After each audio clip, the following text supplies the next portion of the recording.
Sama udah roll ini, woi. Oh udah roll. Aduh, gak bisa minum dong gua. Nah, yaudah. Aja yang minum. Bocah culangung. Kenapa? Enak. Minum aja Enak. dramatis Ini banget. bener-bener enak ini. Beli di mana ini? Oh, Itu gila ada lu. di situ Instagramnya. Apa? Oh, ini koliko.bgr. Nah, itu emang kopinya enak, makanya gue beli. Kalau nggak enak mah nggak gue beli. Enak, woi. Gila lu. Dan ini kopi Buat yang gua aja. siap saji. Ya udah minum aja. Ini kopinya siap saji. Jadi bertahannya hanya 3 hari. Tahanannya 3 hari. Jadi semuanya harus mencoba kopi ini. Termasuk teman-teman yang sedang menonton video ini. Oke, kita pembukaan dulu. Domo minasan, selamat datang di Amatiran Jangkars, channel kita yang baru. Jadi di sini kita akan membicarakan rekomendasinya atau tidak menggunakan mesin K24 A3 RBB di mobil manapun. Lalu nih. Lu nggak lihat apa sekarang ada channel baru yang ngikutin kita nih? Apa ini? Nih. Oh iya ini. Ini adalah fake account berarti ya. Ini fake akun teman-teman. Coba dilihatin ke kamera. Nah, itu fake akun yang mengatasnamakan nama channel kita yang lama, Kavlog Amatiran. Jadi bagi teman-teman mohon untuk dilaporkan saja channel itu. Cara melaporkannya sudah kita share di Instagram saya. Jadi bisa teman-teman langsung laporkan ya. Jadi mohon banget untuk dilaporin lah sebisa mungkin mah kalau ada waktu sedikit gitu kan.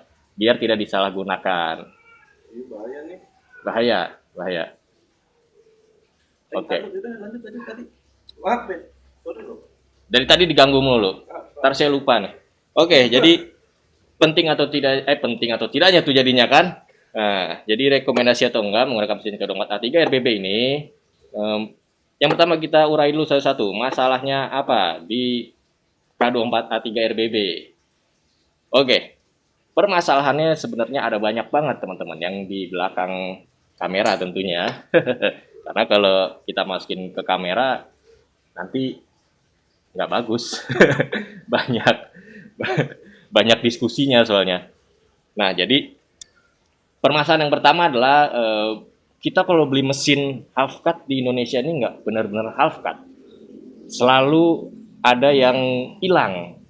Kayak di mesin ini ada beberapa yang hilang kayak tali persnelingnya kita harus beli lagi dan itu harganya nggak murah. Lalu modul taknya atau tak itu throttle actuator control. Jadi TAC itu untuk DBW-nya, untuk ngidupin DBW-nya. Nah, itu yang sulit banget kita cari sampai sekarang. Lalu APP sensornya, APP sensor sih masih banyak yang jual, kita masih bisa gunain mobil apapun yang sudah menggunakan DBW. Kebetulan ini kita dapat punya Odyssey RA4 kalau nggak salah, apa RA6. Ya pokoknya RA segitulah. Nah, itu udah dapat APP sensornya. Jadi ada cuplikan videonya ya. Jadi sambil saya ngomong aja. Nah, terus kita juga sudah mencoba menggunakan menggunakan throttle body yang mekanikal. Jadi kita pakai throttle body mekanikal, dia nyangkut RPM-nya, jadi nggak mau naik. Itu karena ECU-nya harus diganti.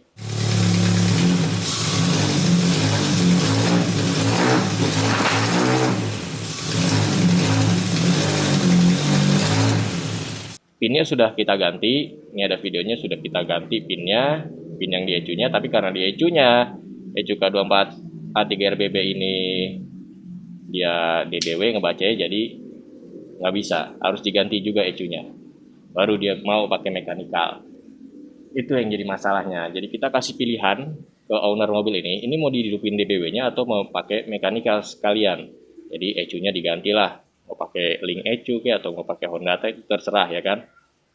Nah, itulah yang membuat mesin ini kita bilang tidak terlalu rekomendasi bagi teman-teman yang mempunyai budget pas-pasan. Ini over budget sekali soalnya kalau menggunakan mesin ini. Mesinnya saja harganya 43 juta. 43 juta itu yang kita bilang half cut-nya masih banyak yang hilang. Seperti yang kita sebut tadi ada tak modulnya, lalu kuncinya, immobilizer-nya itu chipnya nggak ada. Jadi di video part keberapa kita juga lupa itu sudah kita masukin ya pas ngidupin immobilizer-nya. Terus habis itu ada app sensornya juga kita nggak dapet, tali persneling juga nggak dapet, banyak yang nggak dapet. Nah setelah itu otomatis 43 juta itu kan nggak pure mesin ini langsung apa ya, langsung kita bisa pasang langsung set langsung hidup langsung jalan gitu kan. Harus ada beberapa part-part yang mesti kita cari lagi, kita beli lagi, dan itu boros di waktu dan boros di budget tentunya. Kalau kita urai satu-satu harganya, tali persneling itu kita beli di dealer Honda-nya itu harganya sekitar 3 juta nih. Kalau nggak salah itu 2,7 deh harganya. 2,7 atau 3,7 saya juga 2,7. Oke, 2,7. Berarti dari 43 juta itu yang awal kita beli mesin, kita nambah lagi 2,7 buat beli tali persnelingnya. Setelah itu masalahnya di DBW-nya. APP sensornya nggak ada. APP sensor itu harganya juga lumayan. Kemarin kita angkat APP sensornya itu harganya 1,5 juta. Ditambahin lagi dong berarti. Tadi udah 43 juta, kita tambahin lagi apa namanya? Tali persneling itu harganya 2,7, lalu ditambahin lagi APP sensor 1,5.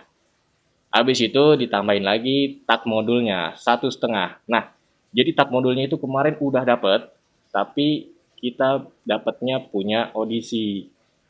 Pas kita colokin, masalahnya disitulah. Kenapa? Komunikasinya tidak mau jalan. Jadi nggak ada komunikasi antara si tak dengan si ECU karena part numbernya berbeda. Gitu. Part number berbeda dia nggak mau. Jadi mesin-mesin baru seperti ini, kalau part numbernya berbeda dia nggak mau sinkron, nggak mau melakukan komunikasi si ECU-nya. Kayak nggak kenal gitu. Ini siapa nih orang gitu kan? Bukan kenalan saya nih, nggak diterima gitu. Nah itulah makanya di Instastory juga kan kemarin teman-teman bisa lihat ya di Instastory saya kita sedang melakukan scan ECU-nya. Nah itu masalahnya mobil ini nggak bisa digas karena taknya tidak mau komunikasi dengan si ECU dan sekarang sedang dicari dan nyari yang sama dengan part numbernya itu sangat memboroskan waktu. Bener-bener tuh, ini udah mau lebaran ya, ini posisinya udah mau lebaran, jadi buat yang nonton nanti di kedepannya gitu, ini kita kasih tahu ini udah mau lebaran dan mobil ini nggak kita pegang dari awal puasa gitu, karena ngurusin si tak modulnya ini.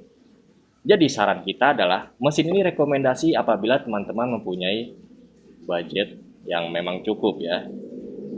Artinya apa? Teman-teman ambil aja mesin gearbox tapi nggak usah ngambil wiring dan ECU-nya. Wiring dan ECU-nya kita saranin pakai standalone aja, pakai link ECU misalnya, yang harganya agak murahan ya, nggak semahal Haltech dan Motec dan lain sebagainya. Kalau misalkan teman-teman mau ngandelin Hondata, berarti teman-teman ambil aja mesin dan wiringnya, ECU-nya nggak perlu diambil, beli Hondatanya.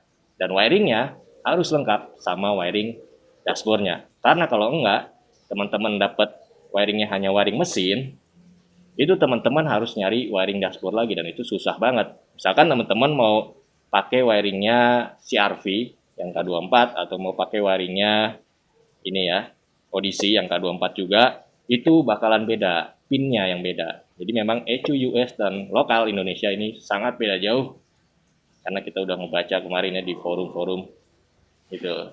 Jadi saran kita sih kalau teman-teman mau pakai K24 A3 RBB ini lebih baik pakai ECU standalone dan dibikin gasnya jadi mekanikal, jangan pakai DBW.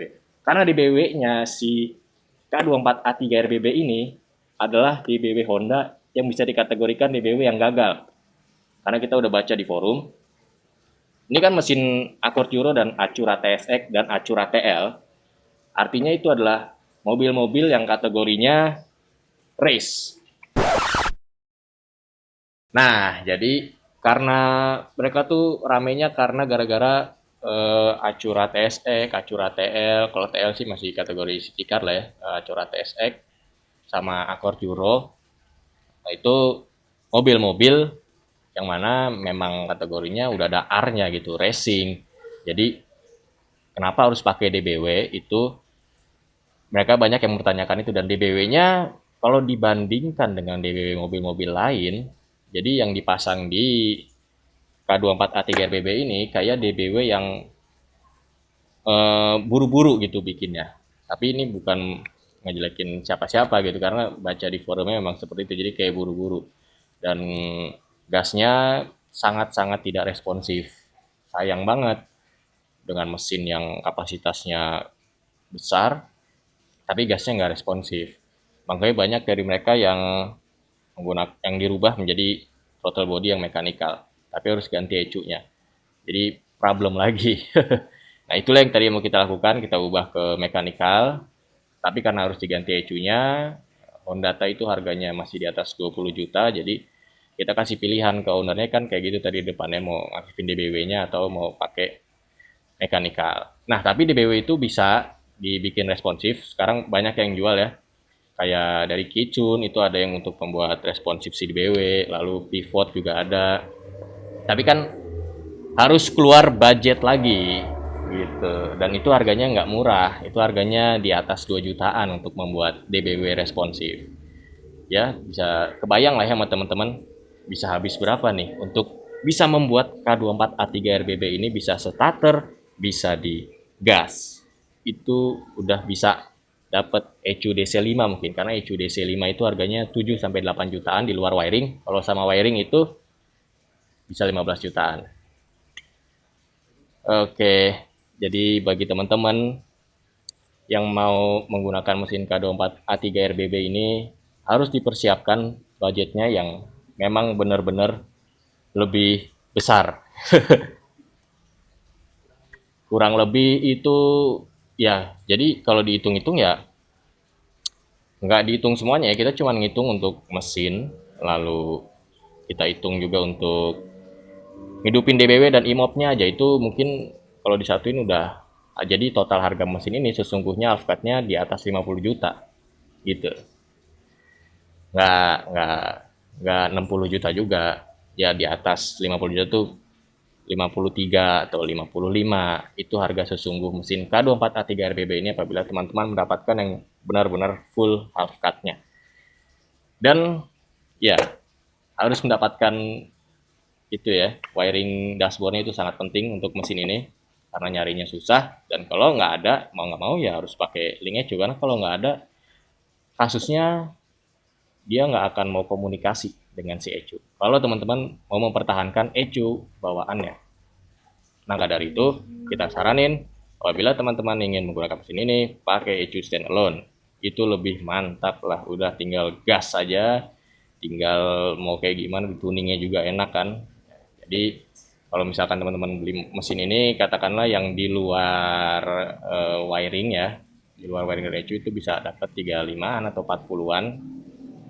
Terus tinggal beli link ECU-nya. Link ECU 15 juta lah standalone. Sekitar 15-an sekarang harganya.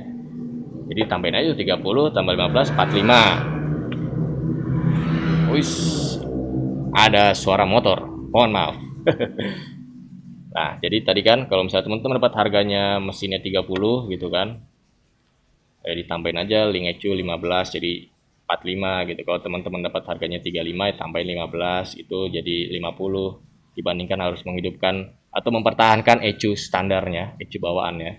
Ini juga masih ada problem di gaugesnya sebenarnya, di gauge-nya ya, atau di speedometernya. Karena kemarin di scan, dia nggak mau komunikasi juga nih sama speedometer ya. Jadi nanti gimana nanti lah untuk speedometernya juga belum kita pikirin. Karena memang banyak komunikasinya yang hilang. Banyak banget komunikasi yang hilang. Modulnya nggak dapet, itu masalahnya. Nggak ada modulnya, jadi komunikasinya pada lost semua. Oke. Itu saja video updatean terbaru dari Civic Nova kali ini.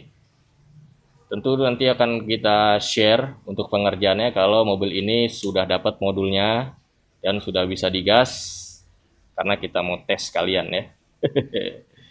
Oke, cukup sekian video amatiran Jangkars berbincang-bincang. Berbincang-bincang mengenai mesin K24A3 BB. Mungkin di nextnya kita akan membahas mesin yang lainnya. Ya. Kalau permintaan teman-teman banyak itu juga. Oke.